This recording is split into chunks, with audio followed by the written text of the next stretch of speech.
Hello friend, સ્વાગત છે તમારું મારી ગુજરાતી રસોઈ ટિપ્સ ચેનલમાં। તો આજે આપણે બનાવીશું ઠંડીમાં ખાવાની મજા પડે તેવા લીલા વટાણાના પરોઠા।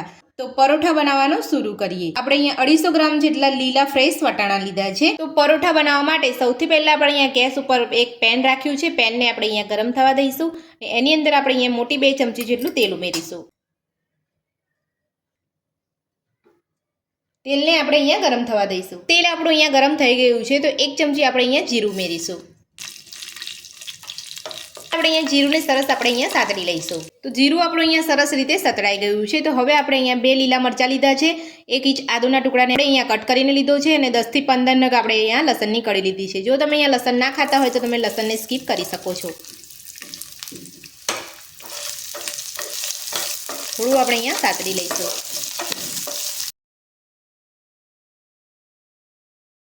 તો તીખાસ માટે મેં અહીંયા 2 લીલા મરચાં લીધા છે। તમે તમારા ટેસ્ટ પ્રમાણે વધતો કે ઓછા મરચાંનું પ્રમાણ કરી શકો છો। બધું જ આપણે અહીંયા સાતળી લીધું છે। તો હવે આપણે એમાં લીલા વટાણા ઉમેરીશું।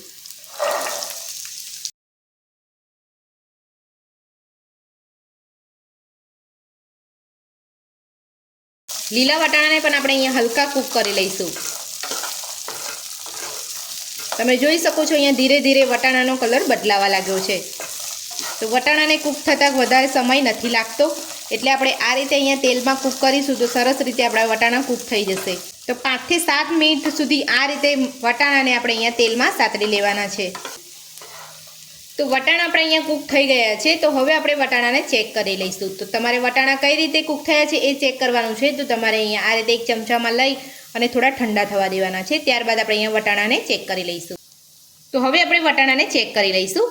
તો તમે જોઈ શકો છો આપણા વટાણા અહીંયા કૂક થઈ ગયા છે। તો તમારે અહીંયા આટલા અહીંયા કૂક કરવાના છે। એકદમ આપણે દબાઈ અને તૈયારીમાં તૂટી જાય એટલા આપણે અહીંયા કૂક નથી કરવાના। જો તમે ઓવર કૂક કરશો ને તો આપણા વટાણા જે આપણે અહીંયા ક્રશ કરીશું ને ત્યારે ચીકણા થઈ જશે અને આપણા પરોઠા જે છે એ ફાટી જશે। તો વટાણા આપણે અહીંયા કૂક થઈ ગયા છે। તો હવે આપણે એમાં બીજા મસાલા ઉમેરીશું। તો હવે આપણે અહીંયા નાની અડધી ચમચી ચાટ મસાલો ઉમેરીશું। તો સાથે આપણે અહીંયા નાની અડધી ચમચી ધાણા જીરું પાવડર ઉમેરીશું। 1 ચમચી લાલ મરચું ઉમેરીશું। 2 ચપટી જેટલો આપણે અહીંયા હળદર પાવડર ઉમેરીશું અને 2 ચપટી જેટલો આપણે અહીંયા ગરમ મસાલો ઉમેરીશું। બધું જ આપણે અહીંયા મિક્સ કરી લઈશું।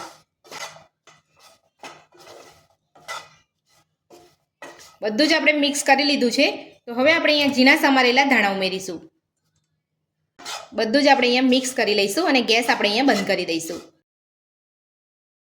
તો હવે આપણે અહીંયા સ્વાદ પ્રમાણે મીઠું ઉમેરીશું। તો મીઠું આપણે અહીંયા પહેલાં નથી ઉમેર્યું, આપણે અહીંયા છેલ્લા જ મીઠું ઉમેરવાનું છે। તો મીઠું ઉમેરીને આપણે અહીંયા બધું જ મિક્સ કરી લેવાનું છે। મેં અહીંયા પહેલાં મીઠું એટલા માટે નથી ઉમેર્યું કે આપણે અહીંયા જ્યારે આપણે વટાણા કૂક કરીએ ત્યારે એની અંદરથી પાણી છૂટે અને વટાણા જે એકદમ વધારે પડતા બફાઈ જાય એટલા માટે આપણે અહીંયા પહેલાં મીઠું નથી ઉમેર્યું। તો જો આપણે અહીંયા પહેલાં વટાણાની સાથે આપણે અહીંયા મીઠું ઉમેરીશું તો વટાણા જલ્દી અહીંયા ઓવર કૂક થઈ જશે, એટલા માટે આપણે અહીંયા વટાણાને કૂક થયા પછી જ આપણે અહીંયા મીઠું ઉમેરવાનું છે।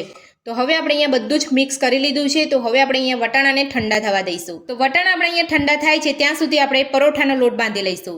તો પરોઠાનો લોટ બાંધવા માટે આપણે અહીંયા 2 વાટકી ઘઉંનો લોટ લઈશું। તો લોટને આપણે અહીંયા ચાળીને લઈ લઈશું। લોટ આપણે અહીંયા ચાળીને લઈ લીધો છે। તો હવે આપણે એમાં સ્વાદ પ્રમાણે મીઠું ઉમેરીશું। તો આપણે અહીંયા સ્વાદ પ્રમાણે મીઠું લેવાનું છે। 1 ચમચી આપણે અહીંયા ઘી ઉમેરીશું। બધું જ આપણે અહીંયા મિક્સ કરી લઈશું। આપણે અહીંયા મુઠ્ઠી પડે તેટલું મોણ નથી નાખવાનું, ફક્ત અહીંયા આપણે 1 ચમચી જેટલું જ મોણ નાખવાનું છે। તમારે અહીંયા ઘી ના હોય તો તમે અહીંયા તેલનો ઉપયોગ પણ કરી શકો છો। તો આપણે મીઠું અને મોણ ઉમેરીને આપણે અહીંયા બધું જ મિક્સ કરી લીધું છે। તો હવે આપણે એમાં થોડું થોડું પાણી ઉમેરતા જઈએ અને લોટ બાંધી લઈશું।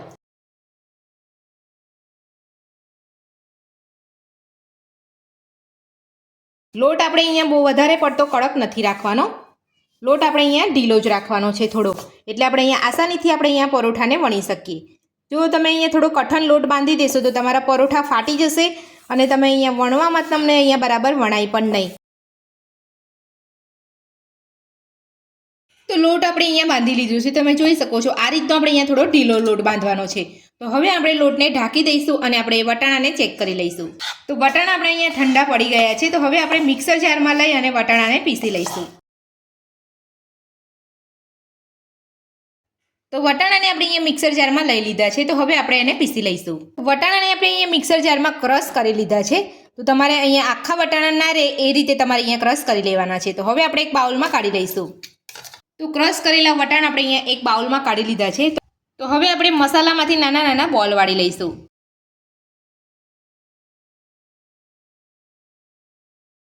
તો રોટલી વણી અને આપણે એની અંદર ભરીશું એટલે આપણે અહીંયા નાના નાના બોલ રાખ્યા છે. તો તમારે અહીંયા મોટા પરોઠા બનાવવા હોય તો તમારે અહીંયા થોડો બોલ તમારે અહીંયા મોટો રાખવાનો છે. તો આ રીતે આપણે બધા જ બોલ વાળી લઈશું. તો પીસેલા વટાણાની અંદરથી આપણે અહીંયા બધા જ બોલ વાળી લીધા છે. તો હવે આપણે એ પરોઠા બનાવી લઈશું. તો હવે આપણે લોટમાંથી એક લુઓ બનાવી લઈશું. તો આપણે રોટલી બનાવતા હોય તેના કરતાં આપણે થોડો લોટ અહીંયા વધારે લેવાનો છે.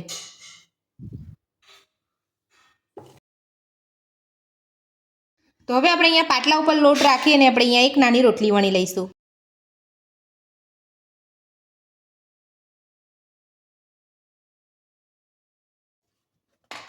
તો આ રીતની આપણે અહીંયા નાની રોટલી વણી લેવાની છે. તો હવે આપણે અહીંયા મસાલાનો બોલ મૂકી અને આપણે બધી બાજુથી કવર કરી લઈશું.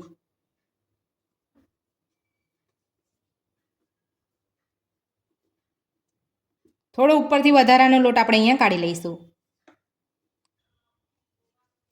રાઉન્ડ શેપમાં આપણે વાળી અને આપણે અહીંયા દબાવી લઈશું આ રીતે.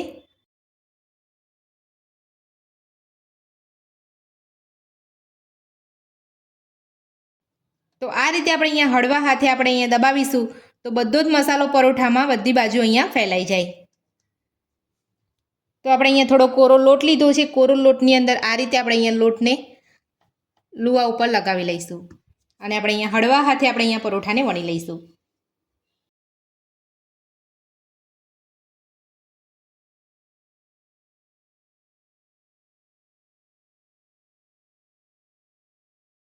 પરોઠાને આપણે અહીંયા વણી લીધું છે અને તમે જોઈ શકો છો કે બધી જ બાજુ આપણો મસાલો અહીંયા ફેલાઈ ગયો છે અને સરસ રીતે આપણે પરોઠાને વણાઈ પણ ગયો છે અને ફાટ્યો પણ નથી. તો હવે આપણે પરોઠાને શેકી લઈશું. ગેસ ઉપર મેં અહીંયા એક તવો રાખ્યો છે, તો એની ઉપર આપણે અહીંયા પરોઠાને લઈ અને શેકી લઈશું.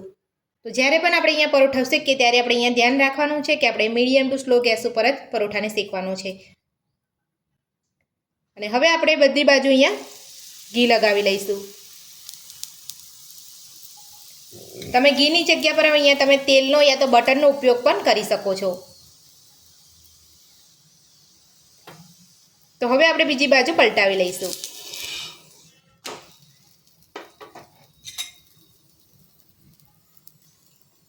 અહીંયા ઉપર પણ આપણે અહીંયા ઘી લગાવી લઈશું. એ જ રીતે આપણે અહીંયા બીજી બાજુ પણ આપણે અહીંયા ઘી લગાવી લઈશું.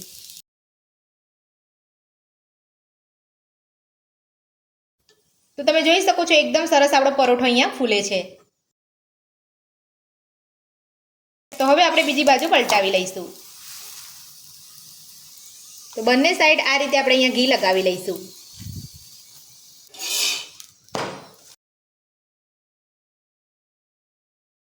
આ રીતે આપણે અહીંયા બંને બાજુ શેકી લઈશું. તો આપણો પરોઠો અહીંયા શેકાઈને તૈયાર છે. તો આ જ રીતે આપણે બધા જ પરોઠા બનાવી લઈશું. તો એ જ રીતે આપણે અહીંયા બીજો પરોઠો પણ શેકી લઈશું.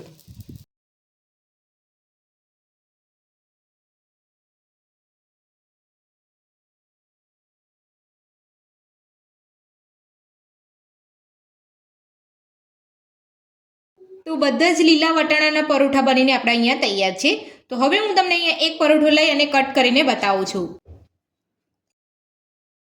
તો પરોઠાને આપણે અહીંયા કટ કરી લીધો છે. તો તમે જોઈ શકો છો બધી જ જગ્યા ઉપર અંદર અહીંયા બધો જ મસાલો સરસ રીતે ફેલાઈ ગયો છે. તો પરોઠાને આપણે અહીંયા સર્વ કરી લીધા છે. અહીંયા પરોઠાને આપણે દહીં અને સોસ સાથે સર્વ કર્યા છે. પરોઠા તમે અહીંયા ચા સાથે પણ ખાઈ શકો છો. શિયાળામાં ખાવાની મજા પડે તેવા લીલા વટાણાના પરોઠા બનીને તૈયાર છે. તો લીલા વટાણાના પરોઠા બનાવવાની રીત તમને કેવી લાગી મને કોમેન્ટ બોક્સમાં જરૂરથી જણાવજો. મારી આ રીતથી તમે ઘરે એકવાર જરૂરથી ટ્રાય કરજો. તો તમને આજની રેસીપી પસંદ આવી હોય તો વિડીયોને લાઈક કરજો, ચેનલને સબસ્ક્રાઇબ કરજો, તમારા મિત્રોને જરૂરથી શેર કરજો. Thank you.